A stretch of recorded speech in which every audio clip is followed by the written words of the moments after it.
There was someone trespassing down in the garden. In the lazy, hazy southern night, beneath the flowered, tasseled fruit trees, and between the saucer-sized tea roses and the squads of trimmed boxwood hedges, a figure was inside the ivied walls, moving over the brick paths, heading for the back of the mansion like a stalker. Jonathan Tulane Baldwin squinted and leaned closer into his bedroom window. Whoever it was, they were in a crouch and sticking to the shadows, and the efficiency with which they chose their way suggested they knew what they were doing and where they were going.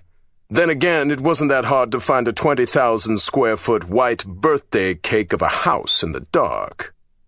Turning away from the wavy old glass, he looked to his bed.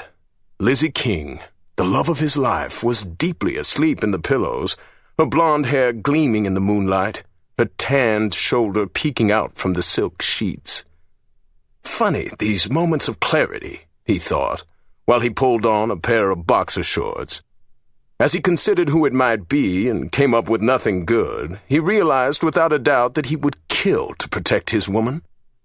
Even though she could take care of herself, and he felt like he was relying on her now more than ever, if anybody tried to hurt her, he would put them in a grave faster than his next heartbeat. With that resolve, he went silently across the oriental rug to an antique bureau that had been in his family since it had been made in the 1800s. His gun was in the top drawer on the left, under the rolls of finely woven socks he wore with his tuxedos. The 9mm was compact, but it had a laser sight, and it was fully loaded. He disengaged the safety. Letting himself out into a hall that was as long as a city street and appointed with all the grace and formality of the corridors in the White House, he kept the weapon down by his thigh. Easterly had 20 or so family and guest bedroom suites under its prodigious roof, and as he passed by doors he counted who was inside, or should have been. His younger sister Gin, although not her new husband Richard, who was away for business. Amelia, Gin's 16-year-old daughter, who had yet to go back to Hotchkiss for finals. Jeff Stern, Lane's old college roommate and newly appointed CEO of the Bradford Bourbon Company. And then, of course, Lane and Gin's mother, little Virginia Elizabeth. It was possible that any of them could be down there for a 2 a.m. stroll. Well, except for his mother. In the last 3 years, little V.E. hadn't been out of a room for anything other than his father's visitation mere days ago.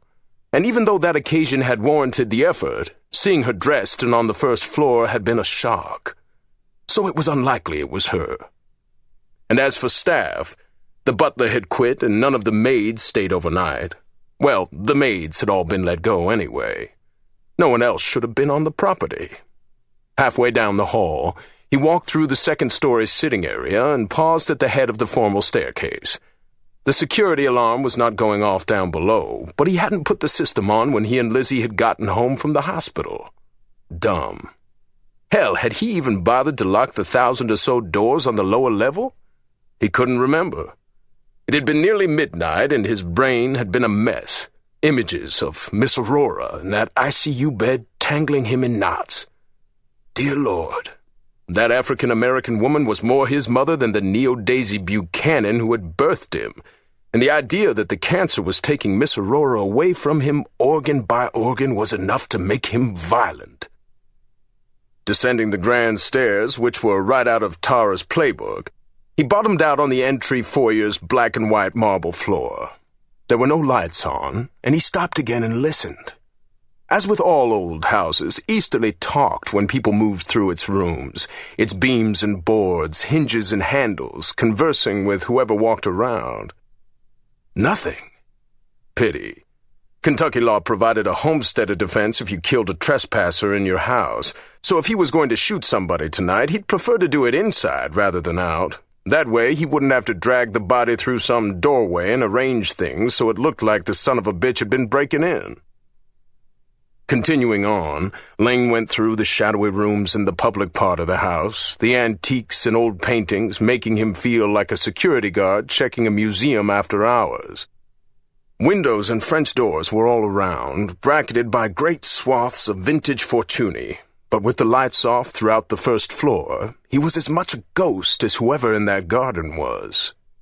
In the rear of the mansion, he went to one of the doors and stared out across the flagstone terrace, searching through the wrought-iron loungers, chairs, and glass-topped tables, seeking that which did not belong or was in motion.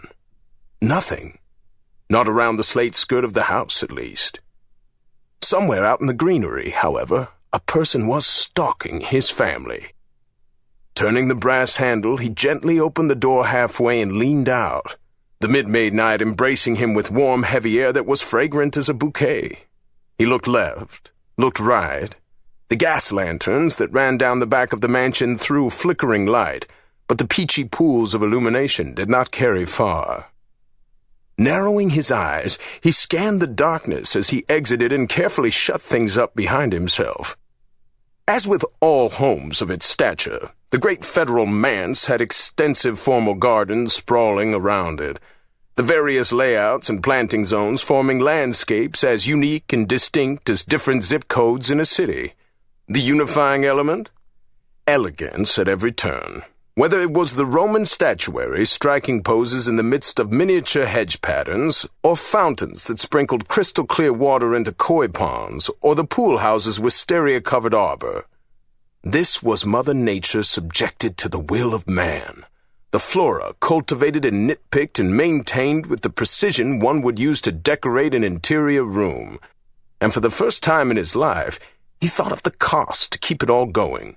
The man-hours, the plant material, the constant mowing and weeding and pruning, the worrying over those 200-year-old brick walls and walks.